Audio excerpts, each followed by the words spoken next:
அவருடைய பரிசுத்த நாமத்துக்கு மகிமை உண்டாதாக. சகோதரன் சாமுவேல் எழுப்பின கேள்விகளில் இதுவும் ஒன்று. அது வந்து can you show me O letter for vav or in Hebrew letter. அதாவது வாவுங்கிற அந்த ஹீப்ரு எழுத்துக்கு ஓங்கிற அந்த வார்த்தை வருங்கிறத நீங்கள் என்ன செய்யுங்க, எனக்கு காமிங்க அப்படின்னு சொல்லி கேட்டிருக்கிறாங்க. நான் எல்லாமே இது வரைக்கும் நீங்கள் கேட்ட கேள்வி எல்லாமே நான் வேதத்திலிருந்து நான் உங்களுக்கு கொடுத்துருக்குறேன். இதுவும் நான் வேதத்திலிருந்தே கொடுக்குறேன்.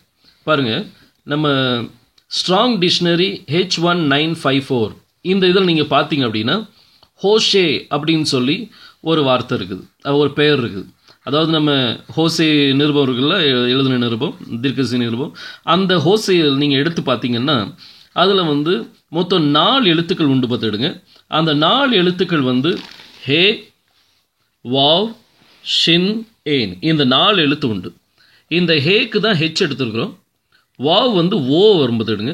ஷின்னுக்கு ஷீன் போட்டிருக்குது, ஏனுக்கு ஏ போட்டிருக்குது. அதான் ஹோஷே அப்படின்னு சொல்லி வரும். ஸோ இந்த வாவ் வந்து ஓங்கிற எழுத்து, அது ஆல்ரெடி நான் உங்களுக்கு பைபிள்லேருந்து இப்போ நான் எடுத்து கொடுத்துட்டேன், உங்களுக்கு புரிஞ்சிருக்குன்னு நினைக்கிறேன். அது மட்டும் இல்லை, இன்னொரு இதுவும் இருக்குது. அதை நீங்கள் பார்த்தீங்கன்னா ஷாலோம் அப்படிங்கிற வார்த்தை இந்த ஸ்ட்ராங் டிக்ஷனரியில் H7965 இதை நீங்கள் ரெஃபர் பண்ணி பாருங்கள். அதுவும் 4 எழுத்து கொண்டது தான். ஷின், லாமெக், வாவ், மெம், இந்த 4 எழுத்து சேர்ந்தது தான் ஷாலோம். இதில் ஷின்னுக்கு ஷான் போட்டிருக்கிறேன், லாமெக் எல் போட்டிருக்கிறேன், வாவ் வந்து ஓ, மெம் வந்து எம்.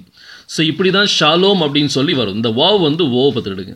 ஸோ இது வேதபூர்வமாக நான் உங்களுக்கு ஷாலோம் இந்த வார்த்தையை நீங்கள் ஷாலும்னு சொல்ல முடியாது, ஷால் வாம்ட்டுன்னு சொல்ல முடியாது. அது ஷாலோம் தான். அது நீங்கள் வந்து எபிரேய ஜனங்கள்கிட்ட நீங்கள் கேட்டாலும் அவங்க அதான் சொல்லுவாங்க. இந்த வாவுங்கிறது வந்து அது ஓங்கிற அந்த வார்த்தை வரும். அதனால் நீங்கள் குழம்ப வேண்டாம். கர்த்தர் உங்களை ஆசீர்வதிப்பாராக.